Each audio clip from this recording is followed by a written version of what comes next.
Doctor ഇങ്ങനെ prescription എഴുതിക്കൊണ്ടിരിക്കുമ്പോൾ ഈ ഗുളിക ലുഹ്റിസ്കാരം കഴിഞ്ഞിട്ട് കഴിച്ചോളി എന്ന് പറയലോടുകൂടി മൂപ്പർ എന്തായാലും അവരൊക്കെ നിസ്കരിക്കും.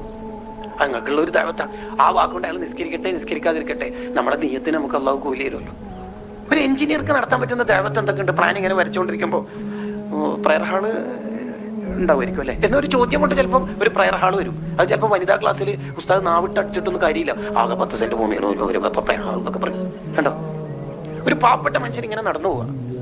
മുലിയാൽ ഖാരി തന്നെ കിതാബിൽ പറയുന്നുണ്ട്. അപ്പൊ ഒരു മണൽ കൂമ്പാരം കണ്ടപ്പോൾ മൂപ്പര് ചിന്തിച്ചു, ഈ മണൽ കൂമ്പാരം മുഴുവനും സ്വർണ്ണോ മറ്റോ ആയിട്ടുണ്ടെങ്കിൽ അതൊക്കെ വിറ്റ് പാവങ്ങൾക്കൊക്കെ ഫുഡ് കൊടുക്കാമായിരുന്നു അല്ലേ, എൻ്റെ അടുത്ത് ഒന്നും ഇല്ലാത്തതുകൊണ്ടല്ലേ. ആ കൂലി അയാളുടെ ഏടിൽ എഴുതിയിട്ടുണ്ട് എന്ന് ആ കാലത്തെ നബിക്ക് അള്ളാഹു വഹി അറിയിച്ചു കൊടുത്തത്ര. നീയത്ത് വളരെ പ്രധാനമാണ്.